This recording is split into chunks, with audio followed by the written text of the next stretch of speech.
क्षमा कीजिए प्रभु, मैंने आपको पहचाना नहीं। आप मुझे क्षमा कीजिए देवी कि मैंने आपकी परीक्षा ली। आपको पाने के लिए तो मैं ऐसी अनेकों परीक्षाएं दे सकती हूँ प्रभु। सभी विकारों से परे अब आप अपनी पूर्णता में हैं अथवा नहीं, मात्र यही देखना चाहता था देवी, जिसके लिए मुझे ये अवतार लेना पड़ा। मैं तो पूर्ण रूप से आपके प्रति समर्पित हूँ प्रभु, और सदैव रहूंगी। अब आपका साथ पाकर मैं अपनी अपूर्णता से रिक्त होकर पूर्णता प्राप्त करूंगा, क्योंकि ये लीला संसार के समक्ष ये सत्य उजागर करेगी कि परस्पर संबंध का आधार तभी सुदृढ़ होता है जब वो पूर्ण विश्वास, पूर्ण निष्ठा और पूर्ण त्याग पर टिका हो।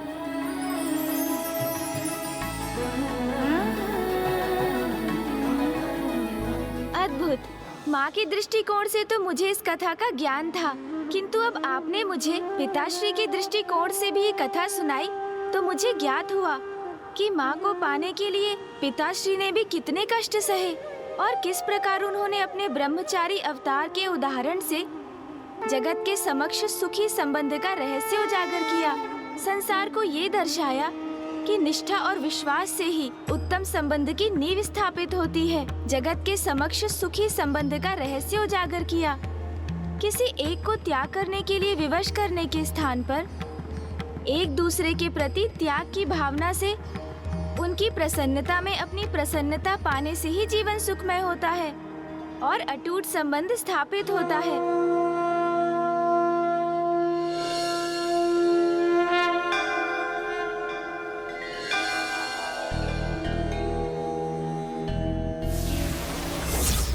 ओम नमः शिवाय। ओम नमः शिवाय।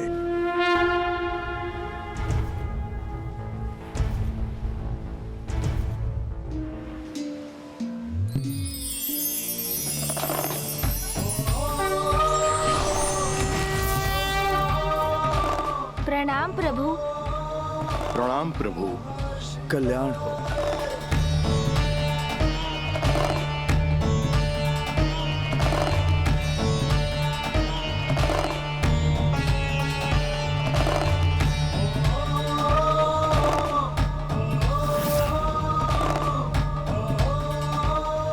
प्रेम और भक्ति दोनों एक ही समान है, क्योंकि दोनों में ही अपने लक्ष्य को प्राप्त करने हेतु अपार निष्ठा और समर्पण की आवश्यकता होती है।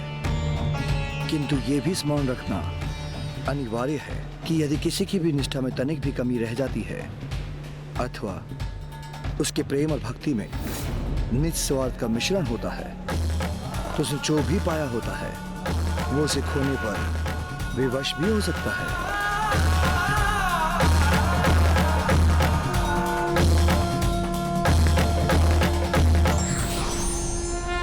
प्रभु ब्रह्मचार्य का संकेत समझ गया गौरी पुत्र। कहीं उनका संकेत आत्मलिंग के प्रति तो नहीं था ना लंकेश? नहीं गौरी पुत्र, कदापि नहीं। ओहो, लंकेश के मन मस्तिष्क पर भक्ति के अहंकार का ऐसा आवरण चढ़ा हुआ है कि ये तो किसी भी मूल्य पर कुछ समझने के लिए तैयार ही नहीं। तो फिर आप ही बताइए, वो आपके अनुसार किस विषय पर चर्चा कर रहे थे लंकेश? वो तो हमारा ध्यान अपने अगले अवतार की ओर केंद्रित कर रहे थे, जिन्होंने अपनी एक भूल से वो सब कुछ गवा दिया जो उन्होंने ब्रह्मचार्य से प्राप्त किया था। वो दिव्य परिणय से पूर्व देवी पार्वती का साथ खो भी सकते थे। लंकेश, आप पिताश्री के कौन से अवतार की चर्चा कर रहे हैं और तब ऐसा क्या हुआ था? मैं आदि नटेश्वर महाशिव के नट अवतार की अर्थात प्रभु सुनट नर्तक की चर्चा कर रहा हूँ गौरी पुत्र।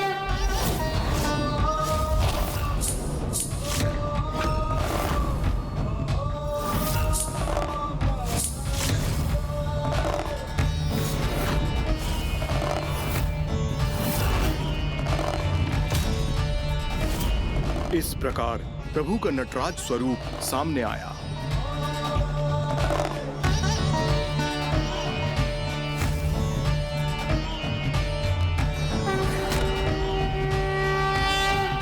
प्रभु सुनट नर्तक। लंकेश, जल। चतुर गणेशा। लंकेश, जितना रोचक प्रभु के इन अवतार का नाम है, उनकी कथा भी अवश्य उतनी ही रुचिकर होगी और उससे जगत को एक महान सीख भी प्राप्त हुई होगी। गौरी पुत्र, प्रभु की लीला तो सर्वथा अद्भुत ही है और उनके प्रत्येक अवतार के पीछे सदैव जगत कल्याण का यही उद्देश्य रहता है कि उनके उदाहरण से जगत वासियों को अनूठा एवं सहज ज्ञान प्राप्त हो, जिसका लाभ उठाकर वो अपना जीवन सफल और उपयोगी बना सके।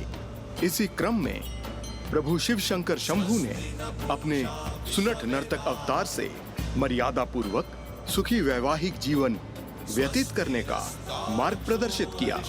गौरी पुत्र, इस कथा का आधार बना वो प्रसंग जब प्रभु के ब्रह्मचारी अवतार लेने के उपरांत देवी पार्वती को अपने साथ कैलाश ले जाने की इच्छा व्यक्त की और माँ ने पिताश्री का ये प्रस्ताव अस्वीकार कर दिया। हाँ गौरी पुत्र।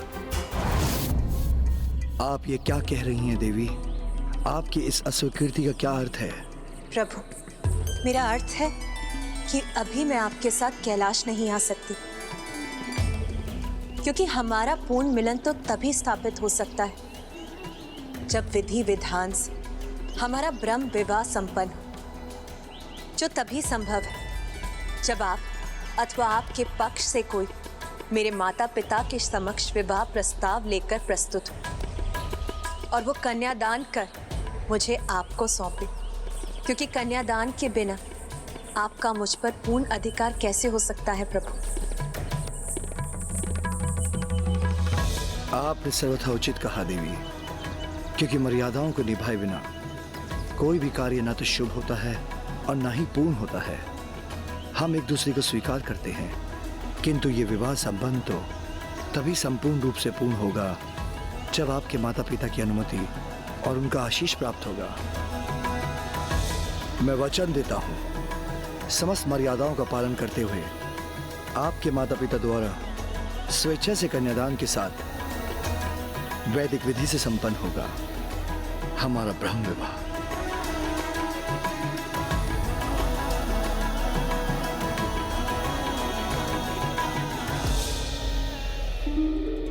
मुझे ज्ञात है पिताश्री द्वारा ब्रह्म विवाह की विधि का चुनाव करने का कारण था कि ये विधि ही विवाह की श्रेष्ठता और संपूर्णता प्रदान करती है,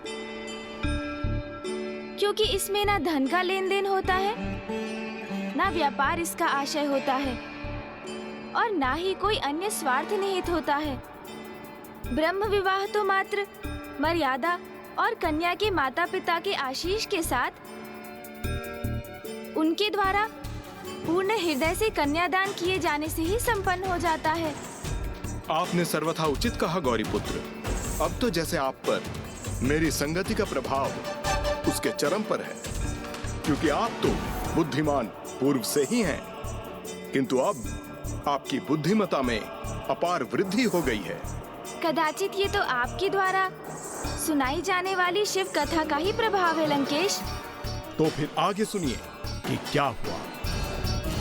प्रभु ये नहीं चाहते थे कि देवी पार्वती के पिता महाराज हिमावन प्रभु के प्रभुत्व से प्रभावित होकर विवश हो जाएं और कन्यादान करने के लिए अपनी सहमति दें। इसलिए प्रभु ने महाराज हिमावन से देवी पार्वती का हाथ मांगने के लिए प्रभु सुनट नर्तक का अवतार लिया।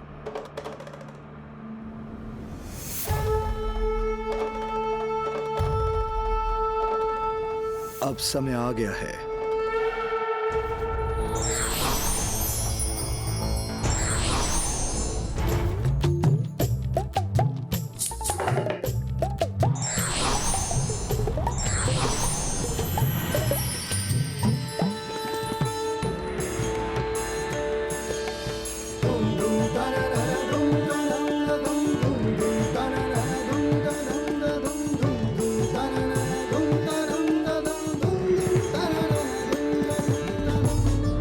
हरि हरि ओम, हरि हरि ओम, हरि हरि ओम, हरि हरि ओम।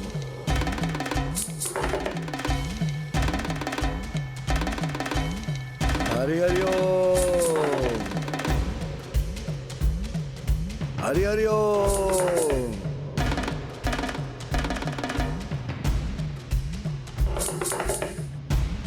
हरि हरि ओम।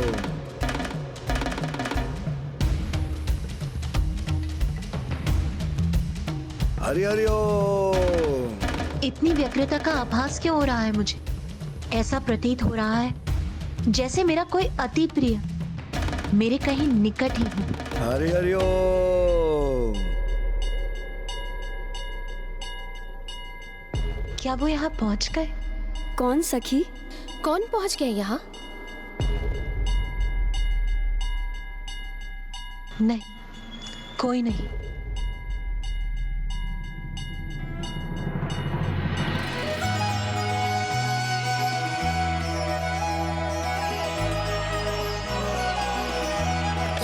हरि हरि ओम।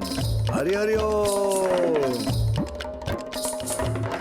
हरि हरि ओम।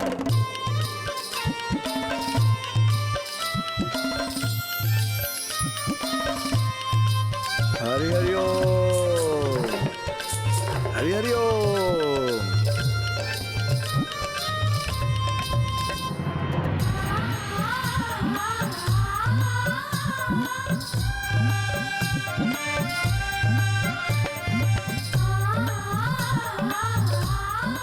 तो क्या अपने वचन के अनुसार प्रभु विवाह प्रस्ताव लेकर आ गए हैं? हरि हरि ओम।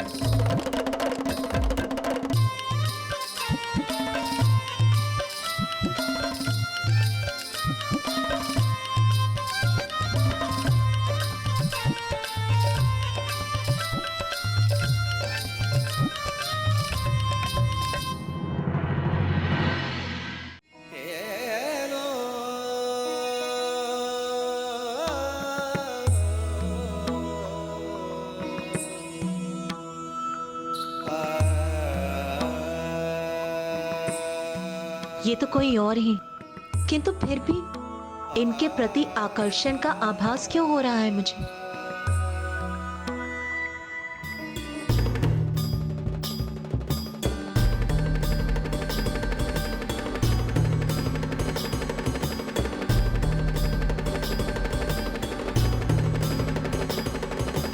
सखी पार्वती, क्या तुम इस नट से परिचित हो?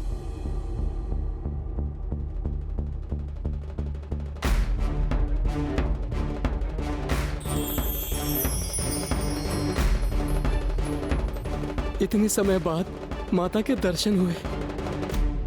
विश्वास नहीं हो रहा कि माता सती नवीन रूप लेके हमारे समक्ष आ गई हैं। हाँ नंदिदी, माता तो देखकर तो मैं भी बहुत आनंदित हूँ।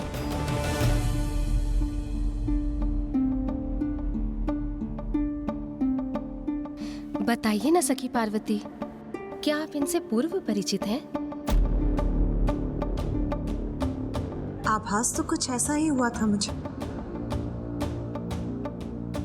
मैं तो समझी थी कि प्रभु का आगमन हुआ है यहाँ, किंतु ऐसा है नहीं।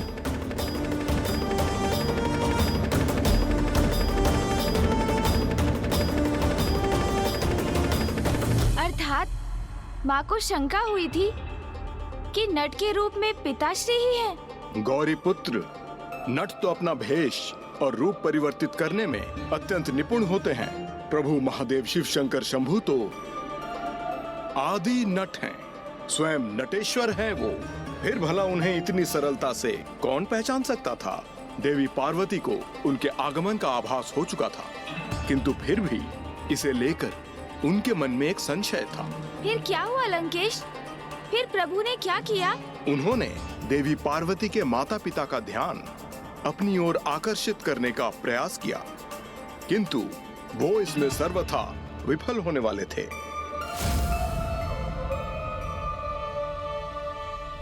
नहीं, कदाचित मुझसे ही इन्हें पहचानने में कोई भूल हुई है।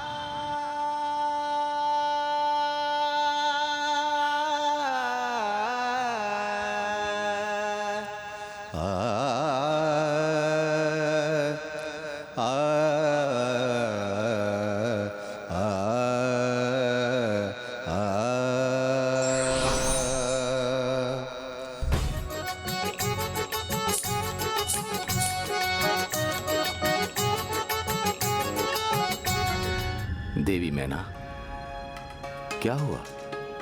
आप अचानक रुक क्यों गई? कितना मनमोहक स्वर है ये स्वामी। कौन है ये जिनके द्वारा प्रभु के भक्ति गान से मैं इतनी प्रभावित हो रही हूँ?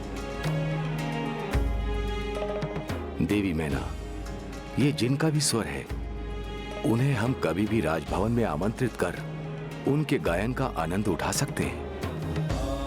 किंतु इस समय हमारी पुत्री कितने समय के उपरांत हमारे पास लौटी है, और ऐसे अनूठे क्षण हमारे जीवन में पुनः कभी नहीं आएंगे। इसलिए इस समय हमें यह सुखद और अमूल्य क्षण अपनी पुत्री को देना चाहिए, ना कि उस नट को। आइए। हरिओम हरिओम।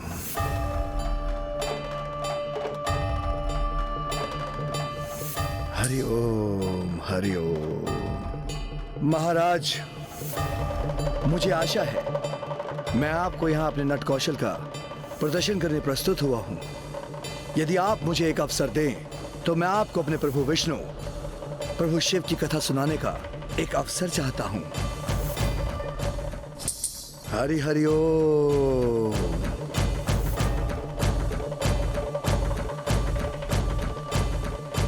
प्रभु के मुख से प्रभु श्री हरि नारायण की इतनी सुंदर स्तुति का श्रवण करने के उपरांत भला कौन इनके निवेदन को अस्वीकार करेगा?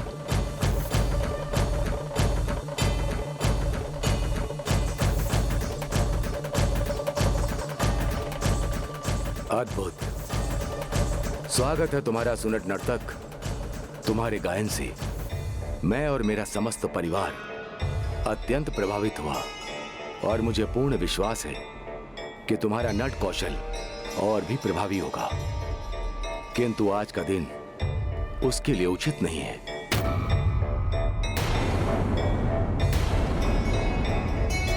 क्योंकि आज ही मेरी पुत्री दीर्घकाल की कठोर तपस्या संपन्न कर लौटी है, और मैं उसके साथ कुछ समय व्यतीत करना चाहता हूं। इसीलिए तुम कोई और दिवस आकर अपने नट कौशल का परिचय दे देना।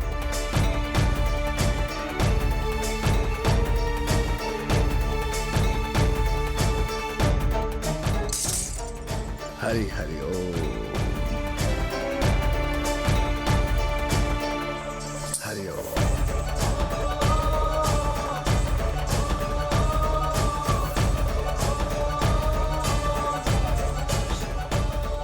प्रभु, ये क्या कर रहे हैं आप?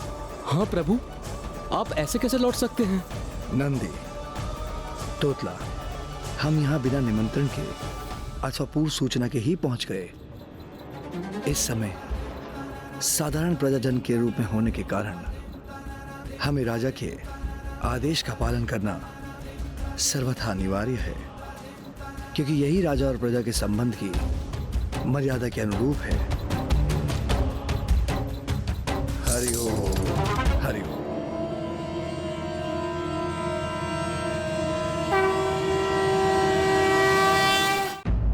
तो क्या वास्तव में प्रभु अपने प्रथम प्रयास में असफल हो गए थे?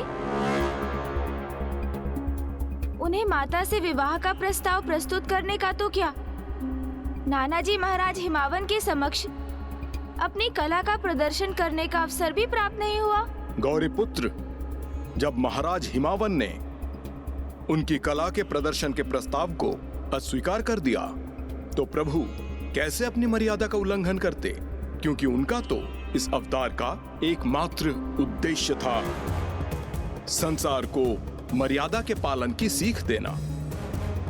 किंतु हां, जब वो वहां से लौट रहे थे तो देवी पार्वती अवश्य असमंजस में थीं।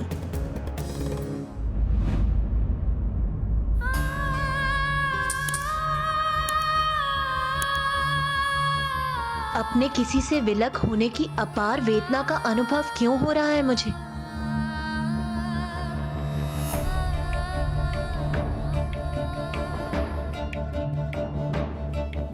देखो, तुम्हारे स्वागत हेतु मैंने तुम्हारे लिए जम्मू द्वीप के विभिन्न भागों से ये आभूषण, मिष्ठान, फल और विशेष प्रकार के वस्त्र मंगवाए हैं। आशा करता हूँ कि ये सब तुम्हें भाएंगे। क्या कारण है मेरी इस असहनीय पीड़ा का?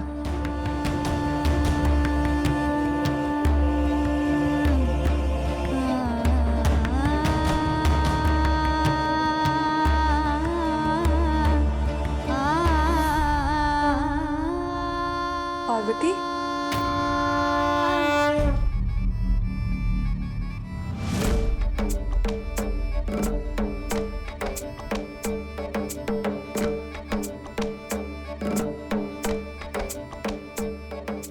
हे पिताश्री, आपके स्नेह के प्रति इन सभी उपहारों को मैं स्वीकार करती हूँ और इसके लिए आपका आभार भी प्रकट करती हूँ। किंतु यदि आप वास्तव में मुझे कोई उपहार देने के इच्छुक हैं, तो फिर उस नट को लौटाकर उसे अपना कौशल प्रस्तुत करने का एक अवसर प्रदान कीजिए पिताश्री।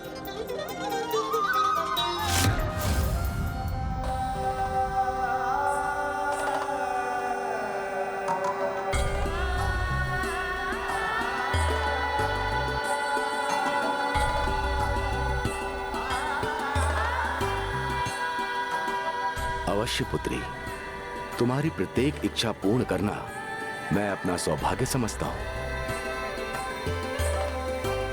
मैं किसी भी प्रकार उस नट को यहां प्रस्तुत करूंगा।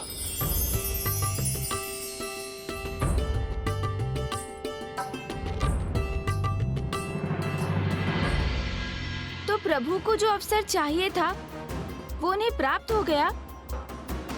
फिर तो पिताश्री ने अवश्य ही नानाजी हिमावन को प्रभावित कर उनसे माँ का हाथ मांग लिया होगा ना? आप कुछ भूल रहे हैं गौरी पुत्र। मैंने आपसे पूर्व में ही कहा था, प्रभु सुनट नर्तक तो ऐसा कुछ करने वाले थे जिससे उनका सर्वस्व दांव पर लगने वाला था। कैसे लंकेश? ये भी मैं आपको अवश्य बताऊंगा, किंतु उसके पूर्व ये सुनिए गौरी पुत्र। देवी पार्वती के अनुरोध करने पर महाराज हिमावन ने उसी समय किसी सेवक को भेजकर प्रभु सुनट नर्तक को राजभवन की रंगशाला में प्रस्तुत होने का आदेश दिया। फिर उन्होंने ऐसा वचन दे दिया जो आगे चलकर स्वयं उनके लिए बहुत कठिनाई उत्पन्न करने वाला था। अपने दिव्य स्वर से हमें प्रभावित करने वाले महानट, अपनी ऐसी श्रेष्ठतम प्रस्तुति प्रस्तुत करो जो हमारे अंतर मन में बस जाए, हमारे हृदय को प्रभावित कर हमें तुम्हारे भाव से जोड़ दे। और उससे भी अधिक, यदि तुमने अपने नाट्य कौशल से हमारी पुत्री पार्वती को प्रसन्न किया तो मैं तुम्हारी मनचाही इच्छा अवश्य पूर्ण करूंगा। मुझे ज्ञात है देवी, ये अत्यंत कठिन अवश्य है, किंतु मैं तब तक अपने वास्तविक परिचय को आपसे छिपा कर रखना चाहता हूँ जब तक मैं आपके पिता महाराज हिमवन के समक्ष अपना विवाह प्रस्ताव प्रस्तुत न कर देता, जिससे आपके माध्यम से उन्हें मेरा परिचय प्राप्त होने की संभावना ही न रहे।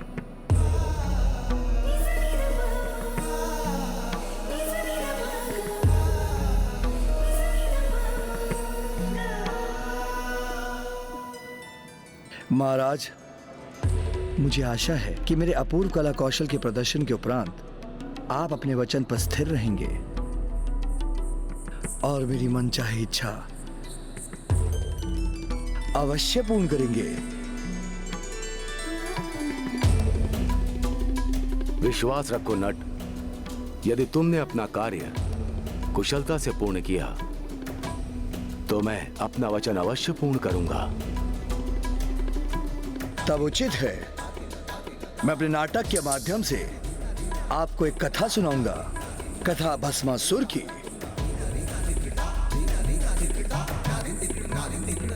जिसमें प्रभु महादेव ने एक वरदान दिया जो स्वयं महादेव के लिए एक संकट का कारण उत्पन्न कर गया।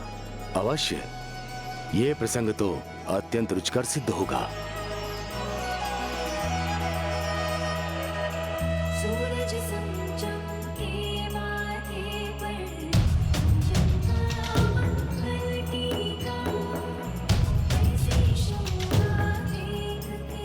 हाँ महाराज, अत्यंत रुचिकर होगा।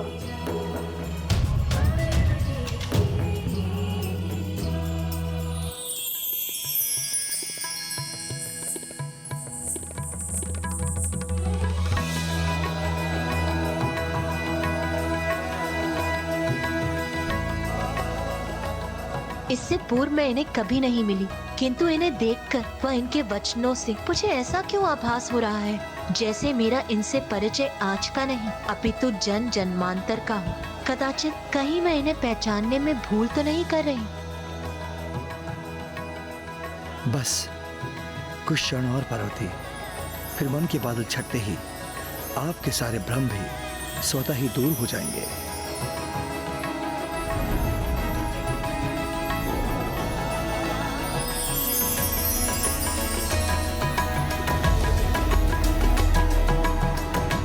माँ के और निकट से दर्शन प्राप्त करने का सुख तो प्राप्त कर लूं मैं। नंदी दी, मैं भी चलता हूँ। हरिओम हरिओम। आप दोनों कहाँ बढ़े जा रहे हैं? चलिए, हमें अपने नाटक का आरंभ करना है। चलो।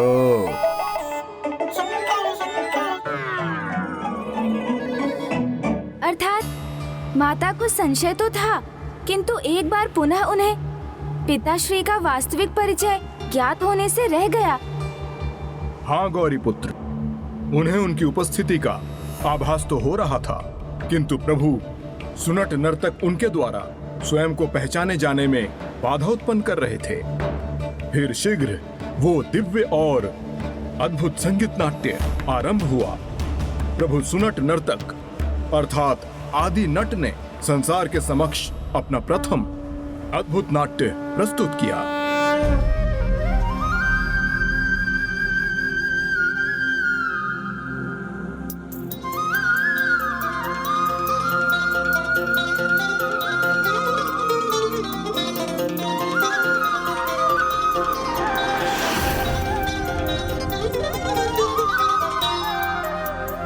आज समस्त ब्रह्मांड आदि नट प्रभु महादेव के प्रथम नाट्य प्रस्तुति का साक्षी बनेगा।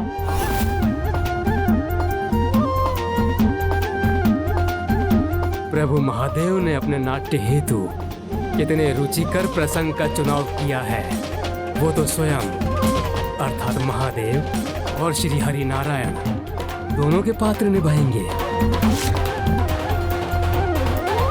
प्रभु के प्रथम नाट्य के दर्शक बनना तो हमारा सौभाग्य है।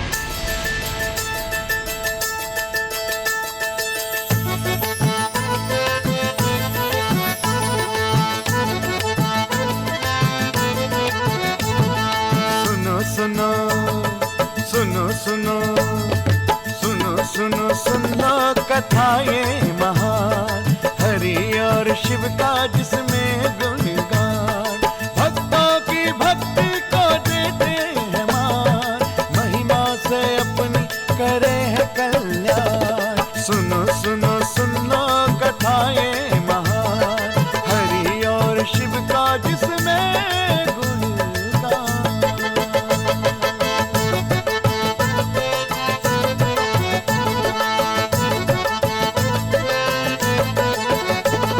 बहुत पुरानी बात है ये, एक राक्षस था शक्तिशाली, वर पाने को जिसने शिव से तप करने की मन में ठानी। पद्मासन में तप शुरू किया, वर्षों तक भी ना सफल हुआ। वृक्षासन में एक पैर पे वो तब भीषण तप फिर करने लगा। ओम नमः शिवाय।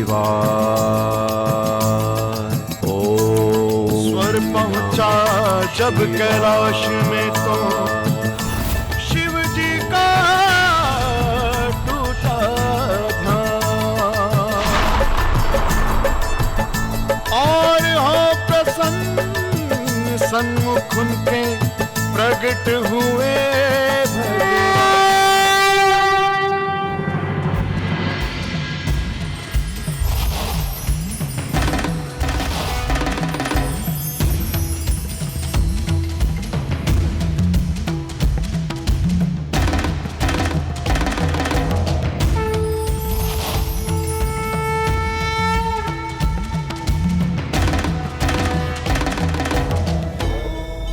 नहीं, ये प्रभु नट रूप में कैसे हो सकते हैं?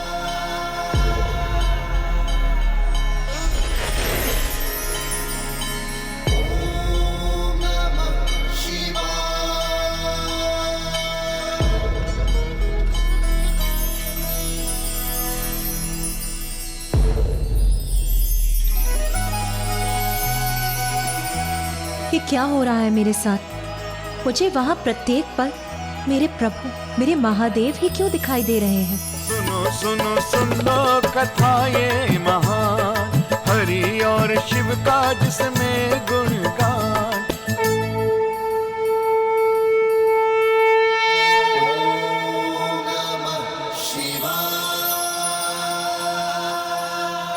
प्रभु तब स्वीकार करो मेरा, शक्ति ऐसी दे दो वर में, जिस सर पर दाया हाथ रखूं हो जाए भस्म वो एक क्षण में। होकर प्रसन्न तब से तेरे देता हूं मैं ये वरदान, अब जाना जाएगा जग में भस्मासुर तेरा नाम, तथास्तु। झूम नाचे पाके भस्मासुर नाम, मन चाहा शिव जी से पाया वरदान। सुनो सुनो सुन लो कथाएं महान, हरि और शिव का जिसमें गुणगान। आभास नहीं था शिव जी को क्या अगले क्षण घटने वाला, वरदान परीक्षण उन पे ही भस्मासुर है करने वाला।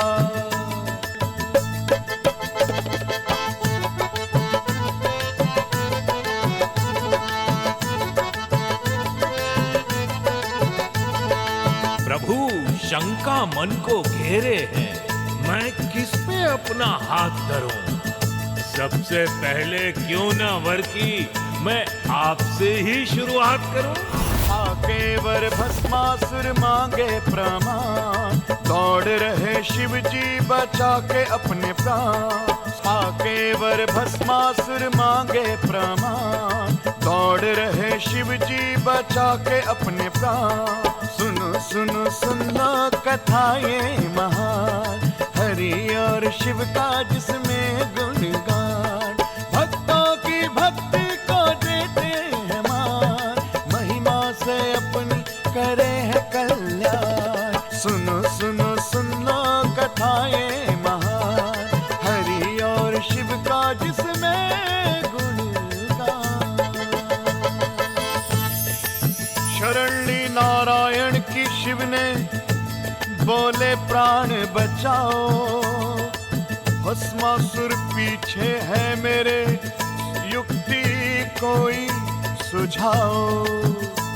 लीला नारायण ने रची फिर महान, स्त्री बने मोहिनी का रूप ले भगवान।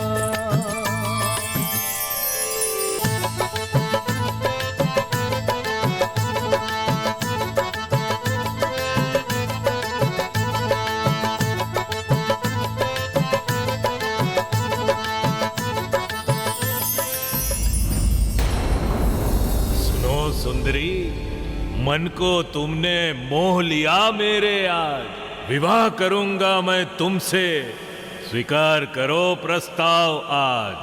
पारंगत नृत्य में जो न माने अपनी हार, ऐसा जीवन साथी हो तो कर लूं मैं स्वीकार। मुद्राएं मेरे जैसी तुम करके मुझे दिखाना, भूल कहीं भी की तुमने तो भूल मुझे भी जाना, तो भूल मुझे भी जाना। थिरक थिरक थिरके कंठ, थिरक थिरक थिरके नयन, थिरक थिरक थिरके कंठ, थिरक थिरक थिरके नयन, करे चपल भस्मासुर मोहिनी का अनुकरण।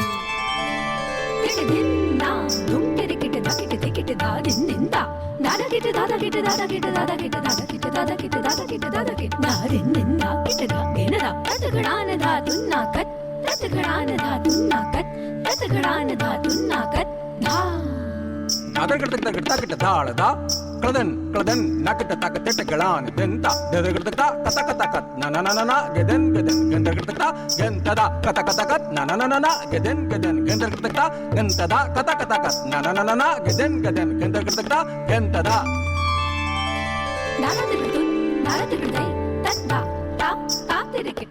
अद्भुत, अप्रतिम।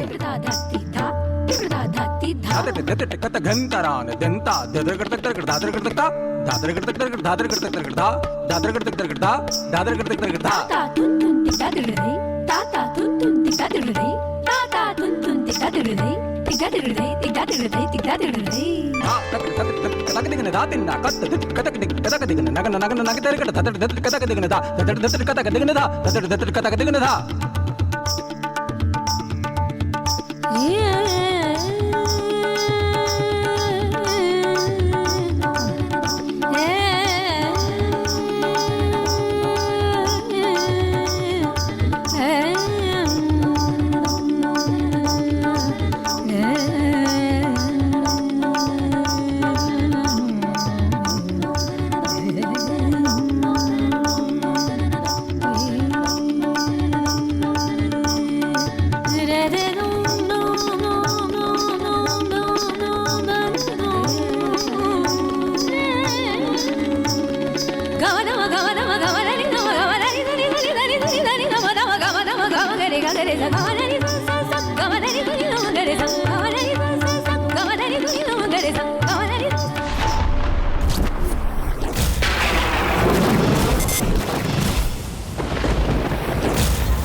कथाएं महान हरि और शिव का जिसमें गुणगान भक्तों की भक्ति को देते हैं मान महिमा से अपनी करे है कल्याण सुनो सुनो सुन लो कथाएं महान हरि और शिव का जिसमें गुणगान।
अद्भुत, सर्वथा अद्भुत है आपका नाट्य कौशल, आपका नृत्य प्रदर्शन, आपका कथा वाचन।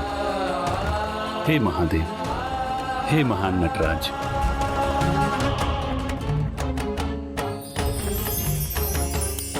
जय हो प्रभु नटेश्वर की।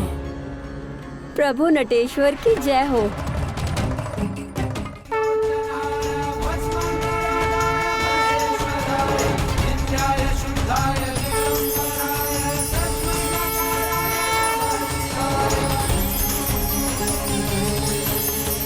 प्रभु की ये कैसी लीला है, ये तो ज्ञात नहीं, किंतु इतना अवश्य ज्ञात हो गया है मुझे कि ये नटराज अवश्य मेरे परम महादेव ही हैं।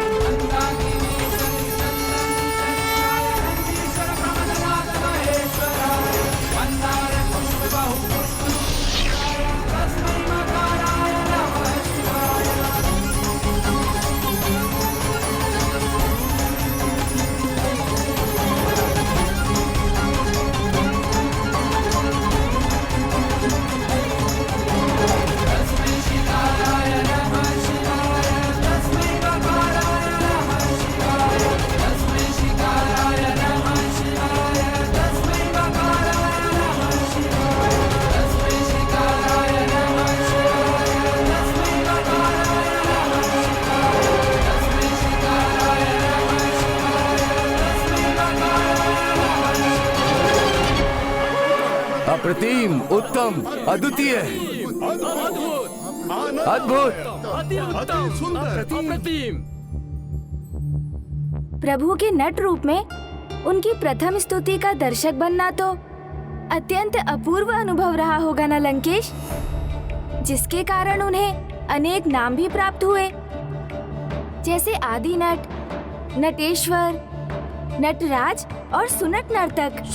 सुनट नर्तक अर्थात मेरे प्रभु महादेव प्रत्येक कला में दक्ष एवं महानिपुण है। और प्रभु महादेव शिव शंकर शंभु ने मातृ देवी पार्वती, उनके पिता महाराज हिमावन को ही नहीं अपितु सभी देवी देवताओं का भी मन मोह लिया। तो फिर प्रभु और माँ के विवाह में कैसी बाधा उत्पन्न हुई थी लंकेश? जिस नट रूप में उन्होंने सबका मन मोह लिया था, वही नट रूप उनकी दुविधा का कारण भी बना। अद्भुत, अप्रतिम, अद्वितीय हो तुम। हे महान नट, तुमने आज अपनी अद्भुत कला से केवल मेरे और मेरे परिवार की ही नहीं, अपितु संपूर्ण जगत को मंत्रमुग्ध और अचंभित कर दिया। मैं आपकी इस सराहना के लिए आपका आभारी हूं महाराज। हे महान नट सुनट नर्तक, तुम्हें मेरा आभार व्यक्त करने की कोई आवश्यकता नहीं है, क्योंकि तुम्हारी प्रशंसा और मेरे वचनानुसार अपने मन चाह वचन प्राप्त करने के सर्वथा योग्य हो।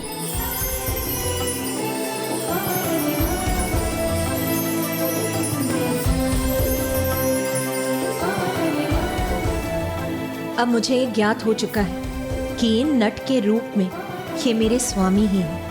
तो सभी के समक्ष प्रभु के वास्तविक परिचय को उजागर करने के पूर्व मुझे ये भी ज्ञात करना चाहिए कि उनकी इस लीला के पीछे क्या कारण है। बोलिए नटराज, मुझसे क्या प्राप्त करने की इच्छा है आपकी? आप जो भी इच्छा व्यक्त करेंगे वो अवश्य पूर्ण होगी। महाराज, मैं आपसे आपकी पुत्री देवी पार्वती से विवाह करने का इच्छुक हूं।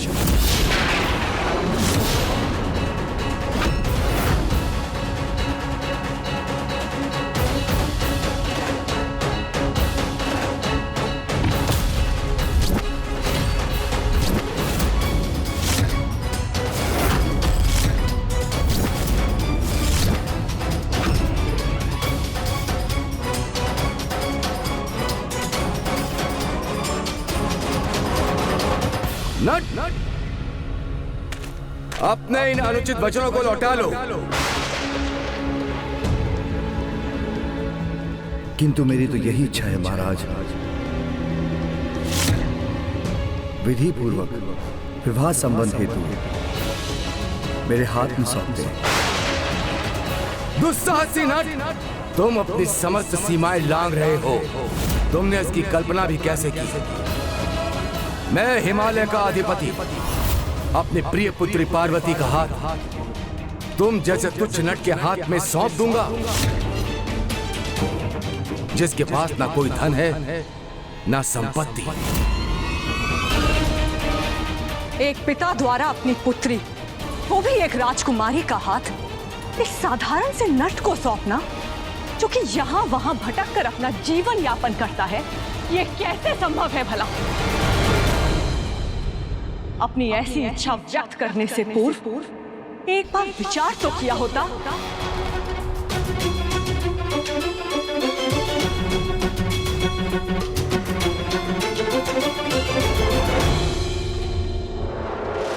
प्रभु, अब तो मुझे पूर्ण विश्वास हो गया है कि ये आपकी लीला है, किंतु आपकी इस लीला के पीछे आपका क्या आशय है? मुझे कोई संकेत तो दीजिए कि मुझे अब क्या करना चाहिए। मुझे आपने मेरी मनचाही इच्छा पूर्ण करने का वचन दिया था महाराज, इसलिए मैंने अपनी इच्छा व्यक्त कर दी। किंतु यदि आपके अनुसार मैंने अपनी सीमाओं को लांघा है तो मुझे क्षमा कर दीजिए। और अब यह आपकी इच्छा है कि आप अपना वचन पूर्ण करें अथवा नहीं।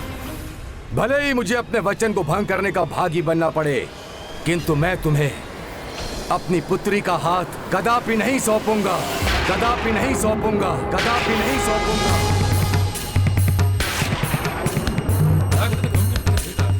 मैं वचन देता हूँ समस्त मर्यादाओं का पालन करते हुए आपके माता पिता द्वारा स्वेच्छा से उसका कन्यादान के साथ वैदिक विधि से संपन्न होगा हमारा ब्रह्म विवाह। यदि मैंने अभी इस स्थिति में हस्तक्षेप किया तो बिना अनुमति के मेरा कुछ कहना पुत्री की मर्यादा के विपरीत होगा। यदि तुम्हारी कोई अन्य इच्छा होती तो मैं उसे अवश्य पूर्ण करता, किंतु तुम्हारी यह इच्छा पूर्ण करना मेरे लिए असंभव है।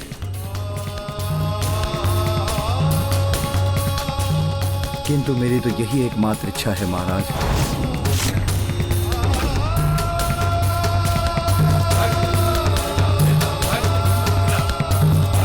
लंकेश, पिताश्री ने माँ को वचन दिया था कि वो ब्रह्म विवाह करने के उपरांत ही उनका सानिध्य प्राप्त करेंगे, किंतु उसके लिए जिसके लिए नानाजी महाराज हिमावन की अनुमति अनिवार्य थी, परंतु नानाजी तो इस विवाह के विरुद्ध थे। फिर उन दोनों का ब्रह्म विवाह कैसे संपन्न हुआ?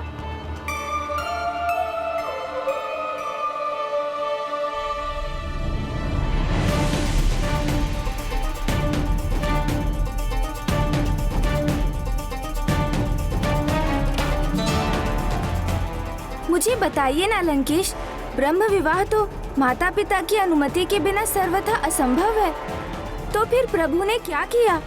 गौरी पुत्र, आप अपनी उत्सुकता में इतने विचलित हो रहे हैं, ये देखना मुझे भा तो नहीं रहा, किंतु आपको कुछ और समय प्रतीक्षा करनी ही होगी।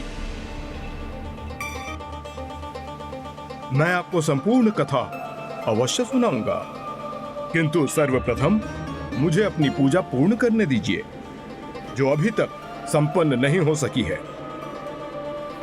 आइए, आप भी बैठ जाइए। ओम नमः शिवाय, ओम नमः शिवाय, त्र्यंबकं यजामहे नमः शिवाय, सुगंधिं पुष्टिवर्धनम् उर्वारुकमिव बन्धनान् मृत्युर्मुक्षीयमामृतात्। ओम नमः शिवाय।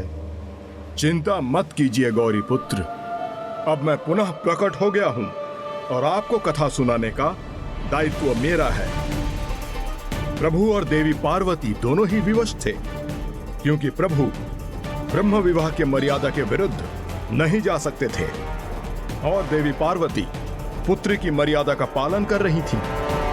उधर दूसरी ओर महाराज हिमावन सुनट नर्तक का प्रस्ताव कदापि स्वीकार नहीं करने वाले थे।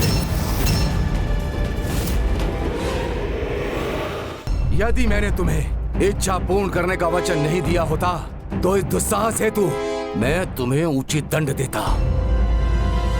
महाराज, देवी पार्वती के पिता हैं आप और कन्या के पिता का मत तो सर्वमान्य होना चाहिए, इसलिए देवी पार्वती का कन्यादान तो आपकी इच्छा और निर्णय के अनुरूप होगा।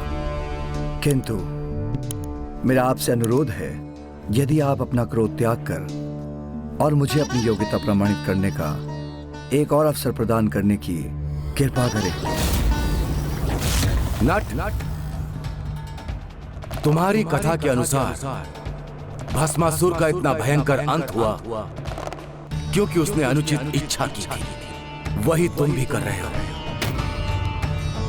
ऐसी इच्छा जो तुम्हें नहीं करनी चाहिए।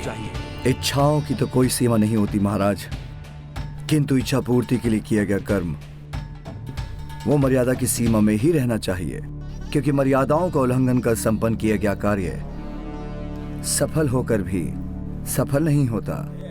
अपने आत्मसम्मान को स्थिर रखकर मर्यादाओं का उल्लंघन ना करे तो सफलता दूर नहीं होती।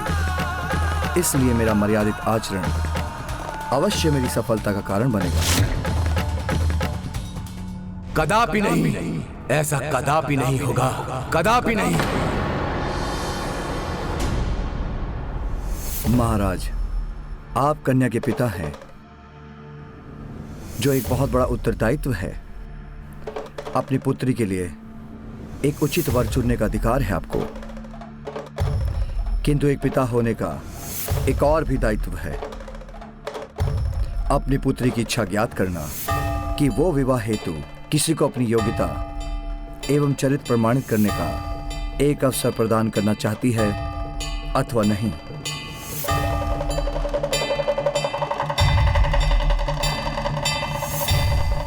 मैं अत्यंत कुपित हूं उस नर से, किंतु उसने उचित कहा कि मुझे पुत्री पार्वती को अपनी इच्छा व्यक्त करने की अनुमति अवश्य देनी चाहिए।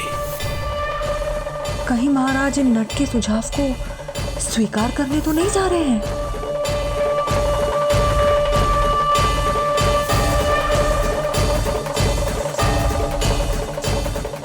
महाराज,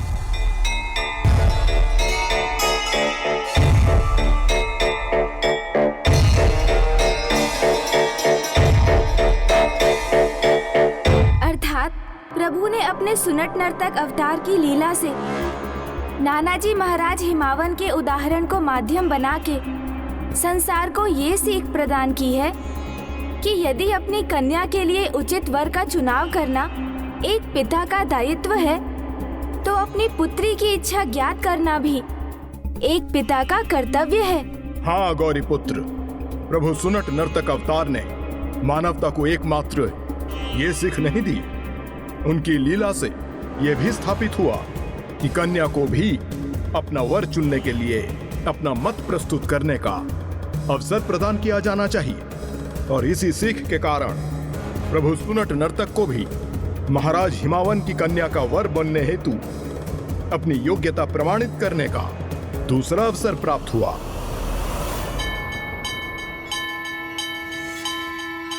मेरी पुत्री तुम्हें एक अवसर और देना चाहती है, इसीलिए मैं तुम्हें अपनी योग्यता सिद्ध करने हेतु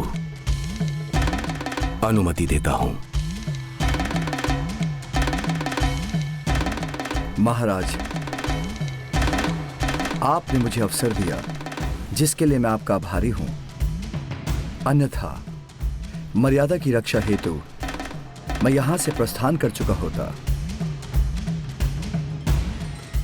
क्योंकि मेरा विश्वास है किसी भी कार्य की संपूर्णता मर्यादित आचरण से ही प्राप्त हो सकती है। इसलिए विवाह का प्रस्ताव भी मर्यादित होना चाहिए। जो विवाह संपन्न करने हेतु 7 मुख्य मर्यादाओं का प्रथम एवं अत्यंत महत्वपूर्ण भाग है। इसलिए विवाह प्रस्ताव की प्रथम मर्यादा के अनुसार वर पक्ष के वरिष्ठ सदस्य को विवाह प्रस्ताव लेकर कन्या के माता पिता के समक्ष जाना चाहिए, क्योंकि कन्यादान तो महादान और महात्याग है, जिसके कारण कन्या पक्ष के स्थान को ही उच्च स्थान माना गया है। दूसरी मर्यादा, बड़ों का आदर सम्मान, क्योंकि दोनों पक्षों के वरिष्ठ सदस्य, विशेष रूप से पितामह एवं पितामही, यदि वो जीवित हैं, तो उनके अथवा माता पिता के आशीर्वाद से ही ब्रह्म विवाह पूर्ण होता है। उनकी अनुमति और सहमति के बिना विवाह संपन्न अवश्य हो जाए, किंतु पूर्ण नहीं होता। तीसरी मर्यादा लेन देन से संबंधित है। विवाह का संबंध व्यापार के संबंध से नहीं जोड़ा जा सकता, इसलिए उसमें शुभकामनाओं के अतिरिक्त किसी भी प्रकार का लेन देन कदापि नहीं होना चाहिए। और जब वर पक्ष को वधू के रूप में गृह लक्ष्मी और वधू पक्ष को कन्यादान जैसा अतुल्य महापुण्य प्राप्त हो, तो ऐसे शुभ कार्य में किसी भी अन्य का लेन देन होना तो सर्वथा अनुचित है।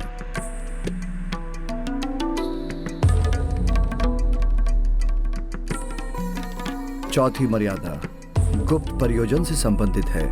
यदि विवाह किसी भी गुप्त प्रयोजन हेतु हो रहा हो, तो संपूर्णता प्राप्त नहीं करता, अर्थात वो ब्रह्म विवाह नहीं होता, क्योंकि विवाह संबंध स्थापित करने में किसी भी स्वार्थ का कोई स्थान नहीं।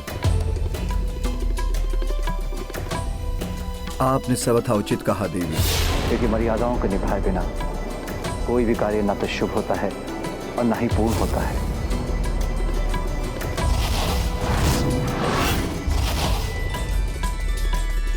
पांचवी और छठी मर्यादाएं निमंत्रण संबंधित है। मर्यादा के अनुसार विवाह निमंत्रण सदैव परिवार के वरिष्ठतम सदस्य की ओर से जाना चाहिए और प्रथम निमंत्रण प्रथम पूज्य विघ्नहर्ता गणेश जी को ही भेजा जाना चाहिए, क्योंकि विघ्नहर्ता होने के कारण वो शुभ कार्यों से सभी विघ्नों को दूर रखते हैं।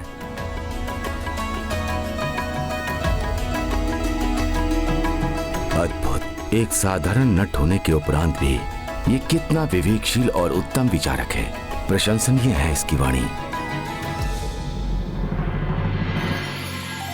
चाहिए कितना भी बुद्धिमान, कितना भी उत्तम एवं गुणवान वक्ता क्यों ना हो, किंतु ये मेरी पुत्री से विवाह करने योग्य नहीं है। मैं इस निर्धन नट को अपनी पुत्री कभी नहीं दूंगी।